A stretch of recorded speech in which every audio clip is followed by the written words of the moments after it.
candles are doing like that.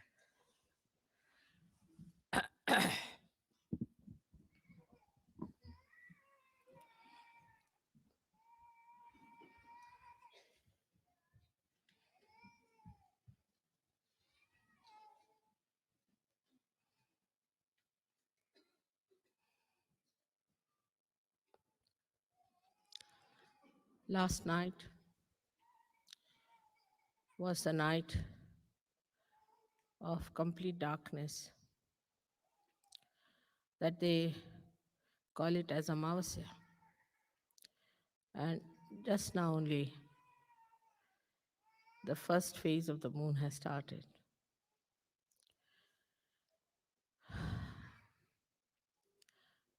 Today we are here to celebrate the day when Sahasrara was opened out. Also, you have seen in the photograph, it was actually a photograph of my brain which showed how the Sahasrara was opened out. The light of the brain now could be photographed. Something great these modern times have done. So the modern times have brought a lot of things which can prove the existence of the divine. Also, it can prove about me. It can convince you what I am. This is very important because in the modern times, this advent has to be recognized, has to be fully recognized. This is one of the conditions for all the surgeries. Now let's see what's happening in the modern times, in the brains of the people. In the brains of the people today, if you see, there is an attack on the Sahasrara. There has been an attack since long, but in the modern times is the worst time. That they are trying to make the limbic area very insensitive.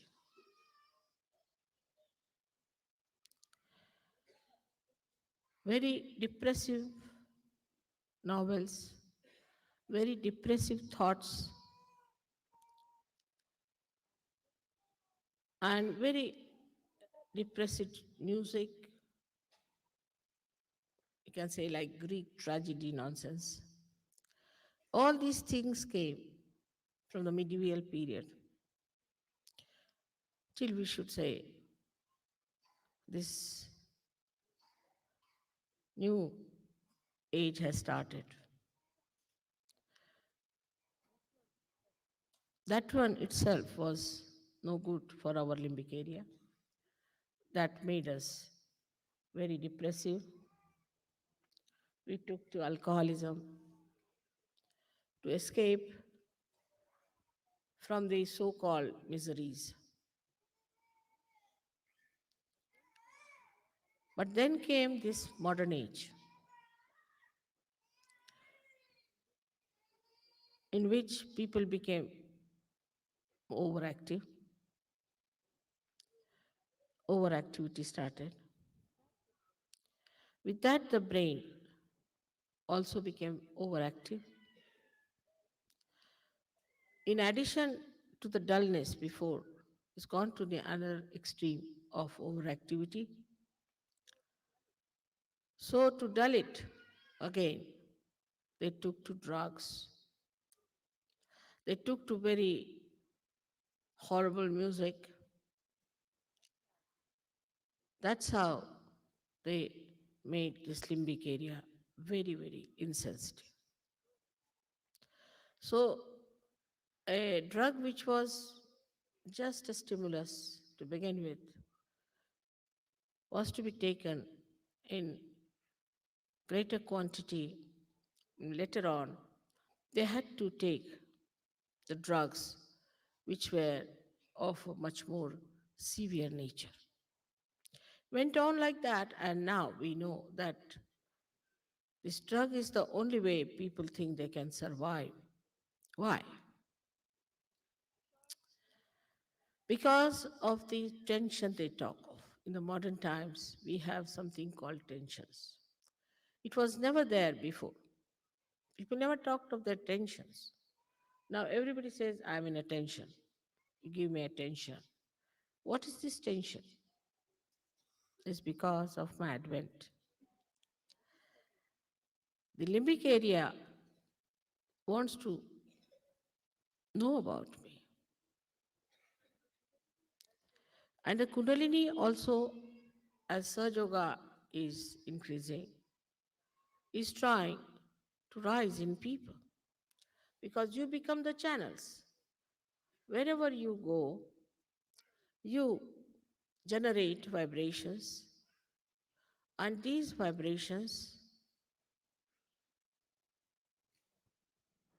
give a challenge to the Kundalini or a message. And in various people, it rises. It may not rise up to the Sahasrara, or it may even rise up to Sahasrara, but it falls back because there's no recognition. So every time they do something, this Kundalini comes up and gives them a pressure because their Sahasrara is not open. It's a closed door. Because of the closed door, this gives them a kind of a pressure in the head, which they don't understand, and they call it as tension. Actually, the Kundalini is trying to push it out self, but it cannot. And those also who get their realization, if they do not make their sastrara all right, they go on getting into tensions. So, though Sahasrara has been opened out so many years back, still we have some things to be done, is to clear out our Sahasrara, first of all. So, first is the breaking of the Sahasrara. Then, one, it opened out, the Brahmarandra opened out.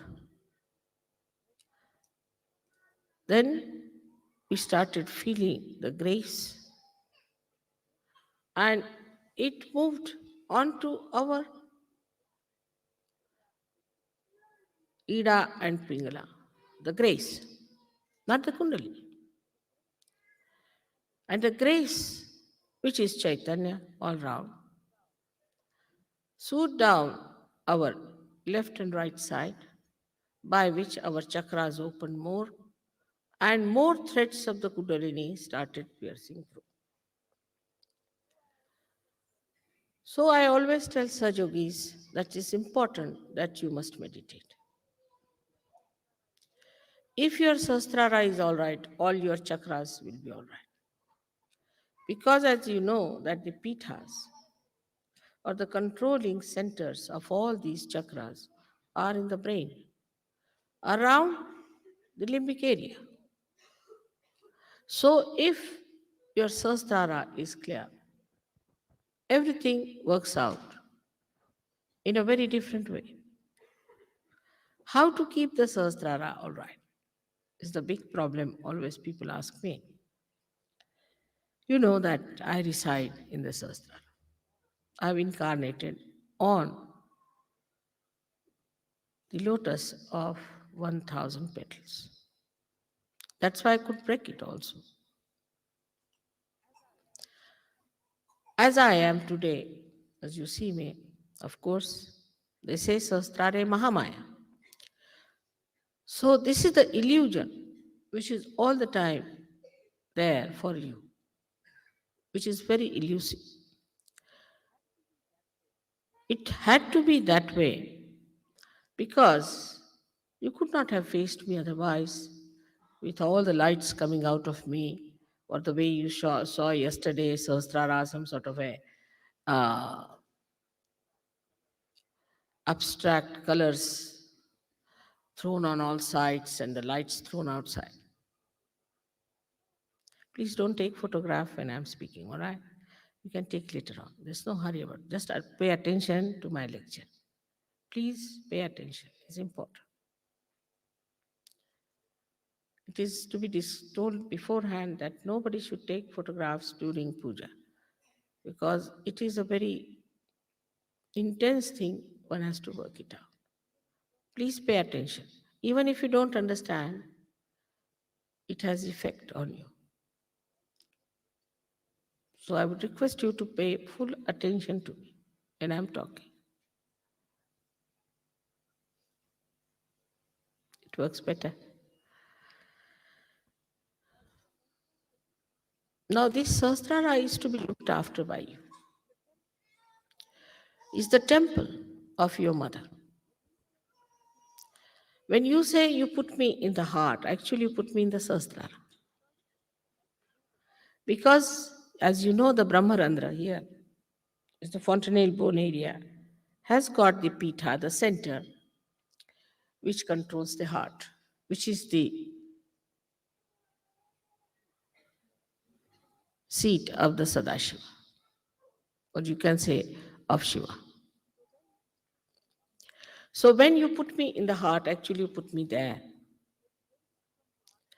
So to raise it from heart to there, or to bring it from there to the heart, is the problem of two types of people.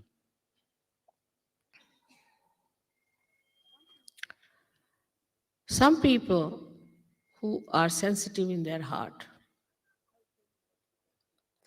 I would say in Europe, we can say Italians are very sensitive on their heart. The first thing they do as soon as they see me, they put their hands to their heart.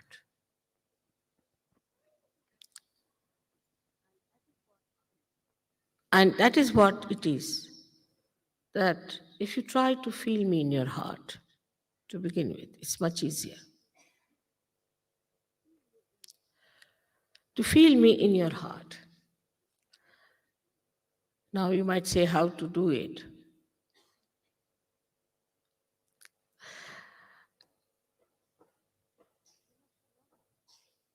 You have to love me as I love you. You have to love each one of yourself because you are all within me. And you cannot teach someone how to love. Love is within. And love manifests if just you open your heart. Now, what stops it? We should examine that. Firstly, the conditioning. In the West, see, to express your love is regarded sinful, actually. It takes them time to say, I love you. But I hate you, even a child would go on saying, I hate you, I hate you, I hate you. But to hate someone is sinful. To anyone, to hate is sinful. So to say that I hate you is a sinful act. So what one has to do is to say, go on saying, I love you.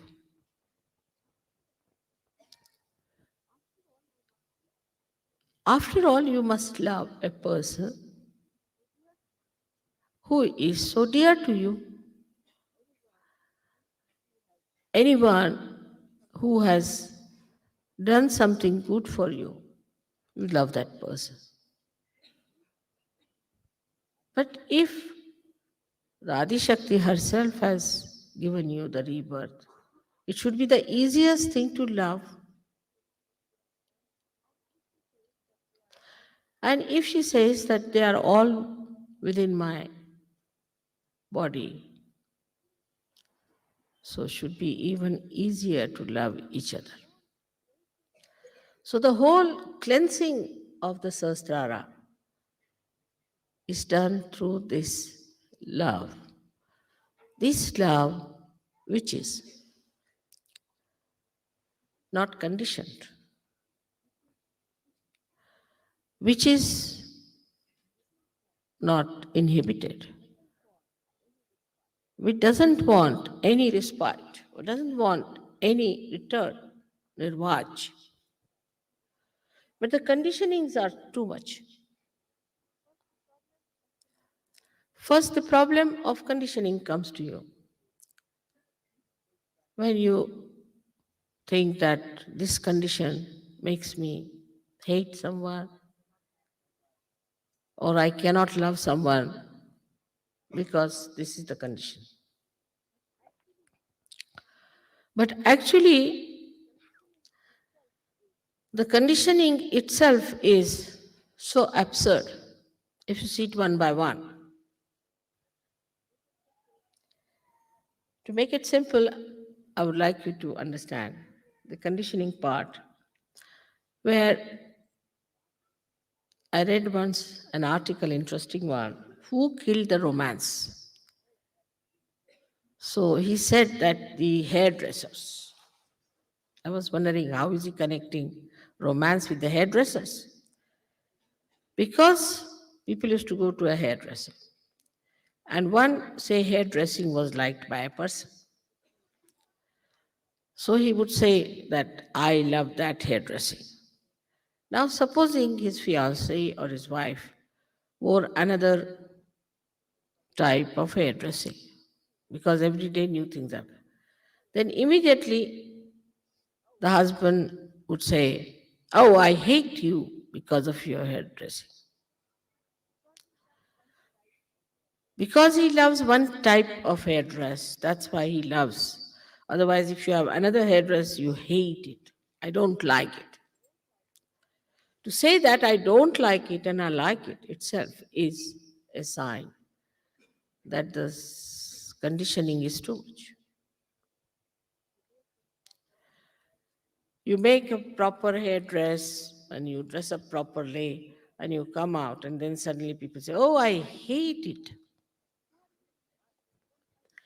Who are you? Why, what right we have got to say that to anyone? You are not a judge appointed by any law courts. So why do we say to hurt someone to say, I hate it? On the contrary, you must say that, all right, I like this, but you could do better. That's the sign of love, where you want a person to be dressed up in a way that is appealing.